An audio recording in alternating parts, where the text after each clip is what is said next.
نبی پاک صلی اللہ علیہ وسلم کا ارادہ نہیں تھا جنگ کا، حضور جنگ کے لیے نہیں نکلے تھے۔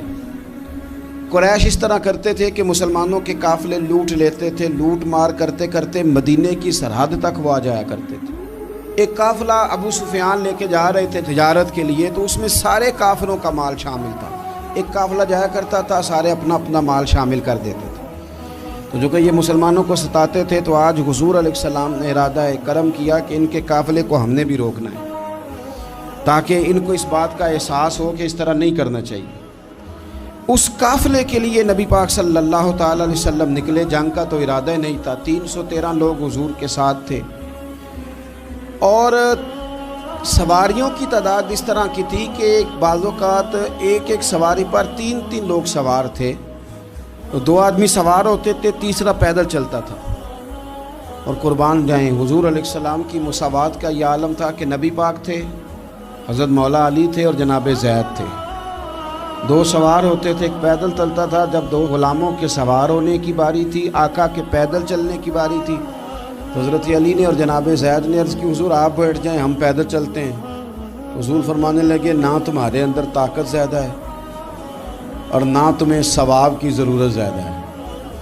مجھے اللہ نے طاقت بھی زیادہ دی ہے اور میں ثواب سے بھی مستغنی نہیں ہوں، لہذا تم اگر پیدل چل سکتے ہو تو میں بھی پیدل چلوں گا میں بھی پیدل۔ یہ چیز مساوات پیدا کرتی۔ حضور اس طرح جا رہے تھے۔ ابو سفیان بڑے تیز آدمی تھے۔ جب پتہ چلا نا کہ مسلمان حملے کے ارادے سے آ رہے ہیں، تو ایک بندہ جلدی سے دوڑایا، مکے جا کے بتاؤ تم سب کا مال میرے پاس ہے۔ تو مسلمانوں نے حملہ کر دیا۔ خود اس طرح کیا کہ جس رستے سے وہ جا رہے تھے وہ رستہ بدل کے رستہ کوئی اور اختیار کر لیا۔ قافلہ بھی بچ کے نکل گیا۔ اہل عرب کا طریقہ تھا ایمرجنسی اعلان کرنے کا، ہمارے ہاں بھی طریقہ ہے، بریکنگ نیوز ہے نا جی، چور آ گیا۔ پھر وہ کئی دفعہ صحیح بھی آتا ہے تو لوگ یقین نہیں کرتے۔ ہر شے کی تو بریکنگ نیوز ہے، اور کھولیں تو بیچ میں سے کچھ بھی نہیں نکلتا، نیری نیوز بھی نہیں نکلتی، بریکنگ کیا نکلنی ہوتی۔ اس لیے میں کہتا ہوں کہ میڈیا کی ہر بات کو تسلیم نہ کر لیا کریں، سوشل میڈیا پہ چلنے والی ہر خبر کو نہ مان لیا کریں۔ یہاں تو اتنا عجیب حال ہے، ہمارے ایک بزرگ عالم دین ہے، بیچارے پچھلے دنوں وضاحت دے رہے تھے، خود بیٹھ کے کہہ رہے تھے وہ میں زندہ ہوں بھائی، کسی نے میڈیا پہ خبر دے دی کہ میں فوت ہو گیا ہوں۔ وہ کہہ رہے تھے مہربانی کرو مجھے سونے دو، سارا دن ٹیلی فون آتے ہیں اور لوگ مجھے ہی فون کر کے میری ہی تعزیت کا پوچھنے لگ جاتے ہیں۔ تو اس طرح نہ کریں، کیا صرف تھوڑا سا میڈیا چلانے کے لیے جھوٹ بولا جائے گا؟ بہرحال انہوں نے جو بندہ بھیجا تو بریکنگ نیوز کا وہاں بھی ایک طریقہ تھا۔ اونٹ کے کان ناک کاٹ دیتے تھے، اپنے کپڑے پھاڑ لیتے تھے۔ اب اونٹ بڑے زور سے چلاتا تھا، جب اس کا ناک کٹ جاتا تھا، اونٹ چلاتا تو لوگ گھروں سے نکل آتے۔ اب وہ جو بندہ ابو سفیان نے بھیجا تھا، اس نے جا کے اپنے اونٹ کے ناک کان کاٹ دیے۔ لوگ دوڑے، باہر نکلے، پوچھا کیا ہوا، تو اس نے کہا نکلو تمہارا تو مال سارا لوٹنے لگے مسلمان۔ وہ ابو سفیان بچ کے نکل گئے تھے، انہوں نے پیغام بھی دیا کہ میں بچ کے آ گیا ہوں، اب آنے کی ضرورت نہیں۔ لیکن انسان کو جو چیز سب سے زیادہ پستی میں لے جاتی ہے وہ اس کا تکبر ہوتا ہے۔ تو مینوں جاندا ہی نہیں، تجھے میرا پتہ ہی نہیں، کہ لے ڈوبتی ہے چیز لوگوں۔ انہیں بھی لے ڈوبی، انہوں نے کہا جی اب نہیں واپس جانا، اب چلو۔ 1000 کا لشکر، گانے بجانے والی عورتیں ساتھ، شراب کے مٹکے ساتھ، 10 اونٹ روز ذبح ہو رہے ہیں، سردار دعوتیں پکا رہے ہیں، گوشت بھونا جا رہا ہے۔ بدر میں پہنچ گئے، مسلمان بھی 313 پہنچ گئے۔ یہ ساری رات شرابیں پیتے، وہ ساری رات سجدے کرتے، یہ ناچ گانے سرور کی محفلیں سجتی اور وہ رسول پاک کی تقریر سنتے، حضور کے خطبات سے فیض یاب ہوتے۔ عمیر بن وہب کو بھیجا ابو جہل نے کہا پتہ کر کے آؤ بندے کتنے۔ اس نے جا کے کہا کہ 312 313 310 اتنے۔ کہنے لگا جنگ کیا کرنی ہے، ان کو سویرے اونٹوں کی پشتوں پہ باندھ کے لے جائیں گے، مکے جا کے دیکھیں گے کیا کرنا ہے۔ یہ تکبر ہے نا۔ تو عمیر بن وہب کہنے لگا ہیں 312 ہیں 313، میرے اندازے میں 310، لیکن ایک کا بھی واپس جانے کا ارادہ کوئی نہیں۔ میں نے جس کو بھی دیکھا ہے شہادت کی دعا مانگتے دیکھا ہے، ارادہ بڑا پکا لے کے آئے، شہادت ہے مطلوب و مقصود مومن، نہ مال غنیمت نہ کشور کشائی۔ نبی پاک صلی اللہ علیہ وسلم نے جب دیکھا نا کہ وہ تو جنگ کے لیے آن پہنچے ہیں اور ارادہ تو قافلے کا تھا، تو حضور نے صحابہ سے مشورہ کیا۔ نبی پاک علیہ الصلوۃ والسلام نے ہمیں بتایا ہے کہ چیزیں مسلط نہ کرو۔ ہم نہ اپنا مسلط کرتے ہیں، یعنی تراویح پڑھنے والا بندہ دوسروں کو بڑا گھورتا ہے کہ تو کیوں نہیں پڑھتا، بھئی تو پڑھ رہا ہے نا تو اللہ سے دعا کر یہ بھی پڑھے، لیکن اپنا مسلط نہ کر، دعوت دے، تبلیغ کر۔ نفل پڑھنے والا سب کو گناہ گار ہی سمجھنے لگ جاتا ہے، عصر کی پہلی 4 سنتے تو کیوں نہیں پڑھتا، تو کیوں؟ بھئی آپ مسلط کریں گے، آپ رائے دیں، اور رائے دے کے سائڈ پہ ہو گئے۔ مسلط کرنے کی تو اجازت نہیں، حضور کا تو حکم چل سکتا ہے نا، چلتا ہے نا، لیکن حضور نے بھی صحابہ سے پوچھا بھائی وہ تو لڑنے آ گئے ہیں، اب کیا کرنا ہے؟ تو حضرت صدیق اکبر کہنے لگے حضور کرنا وہ ہے جو آپ نے فرمانا ہے۔ حضرت عمر کہنے لگے حضور تلواروں کو تو زنگ لگ گیا ہے، اور جناب علی شیر خدا مرتضیٰ مشکل کشا غل عطا مولا کائنات فرمانے لگے حضور علی اور تلوار یہ تو رشتہ ہی بڑا پرانا ہے، تیاری کریں۔ حضور کا خیال تھا کہ انصار بھی تو بولے نا، یہ تو سب مہاجرین بول رہے ہیں۔ انصار کو جب سمجھ آئی نا کہ اشارہ ہماری طرف ہے تو حضرت سعد بن عبادہ اٹھے، کہنے لگے حضور آپ کا اشارہ ہماری جانب ہے؟ فرمایا ہاں۔ کہا یا رسول اللہ صلی اللہ علیہ وسلم خشکی پہ بھی لڑیں گے اور دریا میں بھی لڑیں گے، حضور انسانوں سے بھی لڑیں گے اور آپ حکم دیں گے تو جنوں سے بھی لڑیں گے۔ وہ بیٹھے تو حضرت مقداد اٹھے اور کمال کر دی، کہنے لگے یا رسول اللہ آپ ہم سے ارادہ پوچھ رہے ہیں؟ ہم کوئی حضرت موسیٰ کی قوم ہے جو اپنے نبی سے کہہ دیں گے آپ لڑیں اور آپ کا خدا لڑے؟ سونیا ہم آپ کے ساتھ لڑیں گے اور آپ کے قدموں پہ جانیں بھی قربان کریں گے۔ نبی کا حکم ہو تو کود جائیں ہم سمندر میں، اور جہاں کو محو کر دیں نعرہ اللہ اکبر میں۔ نہتے 313 بشر شوق شہادت میں، نکل آئے تھے میدان میں محمد کی قیادت میں۔ نہ تیغ و تیر پہ تکیہ، نہ خنجر پہ، نہ بھالے پر، بھروسہ ہے تو ایک سادی سی کالی کملی والے پر۔ نبی پاک صلی اللہ تعالیٰ علیہ وسلم نے جذبات سنے تو فرمایا چلو نہ چلیں، پر چھوٹے چھوٹے بچے واپس کر دو۔ ایک چھوٹے بچے تھے عمیر بن ابی وقاص، حضرت سعد بن ابی وقاص کے بھائی، زمین پہ لیٹ کے رونے لگے، سونے میں نے بھی جانا ہے۔ کمپیوٹر کے لیے نہیں رو رہے، موبائل کے لیے نہیں رو رہے، نئی سائیکل کے لیے نہیں، شہادت کے لیے۔ حضور میں لڑوں گا، اب مجھے لے کے تو چلیں، یا رسول اللہ میں طاقتور نکلوں گا، لے کے تو چلیں۔ ان کے آنسو دیکھ کے حضور نے فرمایا لے چلو نا ساتھ۔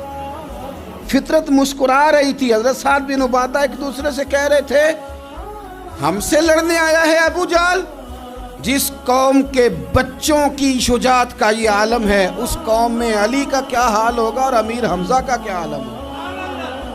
یہ ہمارے ساتھ مقابلہ کریں گے یہ لوگ؟ اور چھوٹے اتنے تھے، حضرت عمیر کے تلوار اپنے ہاتھوں سے اپنے گلے میں نہیں لٹکا سکتے تھے، وہ بڑے بھائی نے لٹکائی۔ میدان میں نکلے، حضور علیہ الصلوۃ والسلام نے تقریر کی، فرمایا تمہیں پتہ ہے تم کس جنت کی جانب جا رہے ہو؟ وہ جنت ہے جس کی چوڑائی زمین آسمان کے برابر ہے۔ حضرت عمیر بن حمام انصاری ایک صحابی تھے، جب کریم نے فرمایا نا جنت کی چوڑائی، کسی چیز کی لمبائی زیادہ ہوتی ہے چوڑائی کم ہوتی ہے، جب فرمایا نا کہ چوڑائی زمین آسمان کے برابر ہے تو حضرت عمیر بولے، کہنے لگے واہ واہ واہ واہ واہ، کھجوریں کھا رہے تھے۔ حضور نے فرمایا تو بڑی واہ واہ کر رہا ہے، کہ سونیا اتنی جنت پیاری ہے تو ہم دور کیوں ہیں، یہ دینا ذرا تلوار۔ جلدی سے میدان میں نکلے، اللہ نے انہیں شہادت عطا فرمائی۔ رات ساری وہ مست رہے شراب کے نشے میں، اور حضور ساری رات مصلی پہ رہے، ساری رات دعائیں مانگی۔ پتہ کیا کہا؟ اے اللہ یہ میری کل کمائی تھی 313 جو میں لے کے آ گیا ہوں، اگر یہ ہلاک ہو گئے تو قیامت تک کون تیری عبادت کرے گا، ان کی مدد فرما۔ اور ایک رات پہلے صفیں بھی سیدھی کرائیں، بلکہ صفیں سیدھی کراتے حضرت سواد کے پیٹ پہ چھڑی لگ گئی تو انہوں نے کہا حضور بدلا دیں۔ حضور نے کپڑا ہٹایا تو انہوں نے وجود چومنا شروع کر دیا۔ حضور نے ہمیں سبق دیا کہ صفیں بھی سیدھی کرانی ہے اور دعائیں بھی کرانی ہیں، صف بھی سیدھی ہو، مصلی بھی آباد، دونوں کام کرنے، اور پھر توکل ہو، پھر تمہارا دل جمے کہ انشاءاللہ فتح اللہ مسلمانوں کو دے گا. رونے نہ رویا کرو, معیشت کے, معاشرت کے, غریبی کے, تنگ دستی کے, فقیری کے رونے نہ رو. اللہ کی مدد کو آواز دو. ہم نے وہ لوگ بھی دیکھے ہیں بیچارے جو نہ اسلامی معیشت پہ بات کرتے ہیں, نہ معاشرت پہ, نہ اخلاقیات پہ, اور جب بھی بات کریں گے کہیں گے حضور کو تو علم ہی کوئی نہیں تھا, قاری کچھ نہیں سکتے, مجبور محض تھے معاذ اللہ. یہ تقریریں کریں گے. یہ مسلم شریف کی حدیث ہے, کوئی اختلاف والی بات نہیں, پر بعض اوقات نا دل کو تکلیف ہوتی ہے کہ یار اس طرح کی باتیں کیوں کرتے ہو. یہ مسلم ہے. حضرت انس بن مالک فرماتے ہیں ایک رات پہلے حضور نے چھڑی پکڑی اور میدان بدر میں جا کے فرمایا, لکیر کھینچ کے فرمایا یہاں ابو جہل مرے گا, یہاں عتبہ مرے گا, یہاں شیبہ, یہاں ولید مرے گا. حضور نے لکیریں کھینچی. فرماتے ہیں باقی لوگ جنگ لڑ رہے تھے اور میں چپ کے لکیریں بھی دیکھ رہا تھا کہ حضور نے لگائی تھی. فرماتے ہیں اللہ کی عزت کی قسم کوئی کافر 1 انچ بھی ادھر ادھر نہیں ہوا, جہاں نبی پاک نے لکیر لگا دی تھی وہیں مرا ہے. یہ شان اللہ نے حضور کو دی ہے, حضور کے علم مبارک کا یہ کمال ہے. نہ اس طرح کی باتیں کریں جس سے امت تقسیم ہو. سویرے جنگ شروع ہوئی, صبح 3 کافر میدان میں نکلے, عتبہ, شیبہ اور ولید. 3 انصاری مسلمانوں کی جانب سے مقابلے میں نکلے, لیکن وہ تکبر جو ہوتا ہے نا وہ جان چھوڑتا نہیں.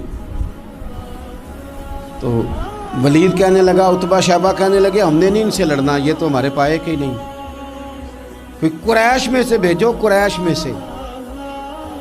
آپ نے کون سا ناراض ہونا ہے, ویسے چودھریوں کے بچے, سیٹھوں کے بچے کچھ بھی نہیں کر پاتے, کیونکہ ساری زندگی لوگ چودھری صاحب کہہ کے دماغ ہی نہیں ٹھیک ہونے دیتے, وہ رہ جاتا ہے کام سے ہی. میرے حضرت صاحب فرمایا کرتے تھے, میرے استاد جی, کسی گھر میں علم چلا جائے تو کئی دفعہ نکل آتا ہے, لیکن کسی گھر میں پیری مریدی چلی جائے وہ نہیں نکلتی, کیونکہ پیر کا بیٹا جس طرح کا بھی ہو لوگ پیر مان ہی لیتے ہیں. اور اسی طرح کسی گھر میں چودراہٹ چلی جائے تو وہ بھی باہر نہیں آتی. بچوں کو لوگ چودھری کہہ دیتے ہیں, وہ اس بیچارے کا بھی دماغ خراب ہوتا ہے, کچھ کر ہی نہیں پاتا. یہ چودراہٹ ہر جگہ مصیبت کھڑی کرتی ہے الا ماشاء اللہ. ولید کہنے لگا ہم نے نہیں لڑنا, یہ ہمارے پائے کے بندے پہ جو انصاریوں سے لڑے. تو فطرت مسکرا کے کہہ رہی تھی لگتا ہے تمہارا جلدی مرنے کا ارادہ ہے. ٹھیک ہے, پھر نبی کریم نے فرمایا ٹھیک ہو گیا, چلو. ابو عبیدہ بن جراح اٹھے, حضرت عبیدہ اٹھے. حضور نے فرمایا اب اللہ کا شہر امیر حمزہ اٹھے. حضرت امیر حمزہ اٹھے. تیسرے نمبر پہ حضور نے فرمایا یا علی کم, علی اٹھنا جار, ذرا نکلنا میدان میں. دیواریں ہلتی رہتی ہیں اور در کانپ جاتا ہے, علی کا نام سن کے اب بھی خیبر کانپ جاتا ہے. حضرت علی شیر خدا رضی اللہ تعالیٰ مولا کائنات اٹھے, حضرت امیر حمزہ اٹھے, حضرت عبیدہ اٹھے. عتبہ کے مقابلے میں گئے, حضرت امیر حمزہ قتل کیا اپنے دشمن کو. شیبہ کے مقابلے میں گئے حضرت عبیدہ, لیکن حضرت عبیدہ بوڑھے تھے, اس نے ان پہ حملہ کیا, ان کا پیر کاٹ دیا. حضرت علی نکلے ولید کے مقابلے میں, 2 ہی ضربیں لگائیں, ولید کا سر کاٹ کے حضرت عبیدہ کی مدد کو بھی پہنچ گئے حضرت علی, اس کو بھی قتل کیا. پھر حضرت عبیدہ کو اپنے کندھوں پہ اٹھایا, نبی پاک کی بارگاہ میں لائے. انہوں نے حضور کے قدموں کو چوم کے کہا حضور مجھے شہادت ملی کہ نہیں ملی؟ نبی پاک نے فرمایا رب نے تمہیں شہادت کا درجہ دے دیا. اب میدان میں جہاد شروع ہوا, لڑائی شروع ہوئی, لوگ نکلے. حضرت زبیر بن عوام بھی برچھی لے کے. ایک کافر نکلا, آس اس کا نام تھا, وہ سارا لوہے کا لباس پہن کے آ گیا, صرف آنکھیں نظر آ رہی, بڑے مسلمانوں کو زخمی کر رہا تھا. اب کیسے لڑیں اس کے خلاف؟ تو حضرت زبیر بن عوام کے ہاتھ میں برچھی تھی, بس آنکھیں نظر, اتنی زور سے اللہ اکبر کہہ کے برچھی ماری نا کہ اس کا آپ نے گلا ہی کاٹ کے رکھ دیا. ہر چیز اس کے دماغ سے باہر نکل آئی, زمین پہ تڑپا. وہ برچھی اتنی پسند آئی نبی پاک کو. حضور کو صرف تسبیح پسند نہیں آتی, برچھی بھی پسند آتی. حضور کو صرف تلاوت والا مومن نہیں, جہاد والا بھی پسند آتا ہے. اصل پتہ مسئلہ کیا ہے کہ مسلمان نا ایک چیز دیتے ہیں پھر اسی کا شکار اور دوسری کو چھوڑ دیتے ہیں. دین ہمہ پہلو ہے, آپ سجدے کی بات بھی کریں, جہاد کی بھی کریں, دونوں دین ہیں. اور یہ یاد رکھیں کہ اسی سے مسلمان مضبوط ہوتا ہے. حضور کو برچھی اتنی پسند آئی کہ آپ کو بخاری میں ملے گا, نبی پاک نے برچھی لے کے بطور یادگار کے اپنے پاس رکھ لی. پھر وہ برچی حضرت صدیق اکبر کے پاس رہی، پھر وہ برچی حضرت عمر کے پاس رہی، پھر حضرت عثمان کے پاس رہی، پھر مولا علی کے پاس رہی۔ میں ان لوگوں کو کیا کہوں جنہوں نے مکے مدینے میں نبی پاک کی یادیں مٹا دی۔ سونے نے تو صحابہ کی یادگار تلواریں بھی سنبھال کے رکھی، اور تم نے حضور نے جس کنویں سے پانی پیا تھا وہ کنواں ختم کر دیا، تم نے جہاں حضور نے غسل کیا تھا وہ جگہ ختم کر دی۔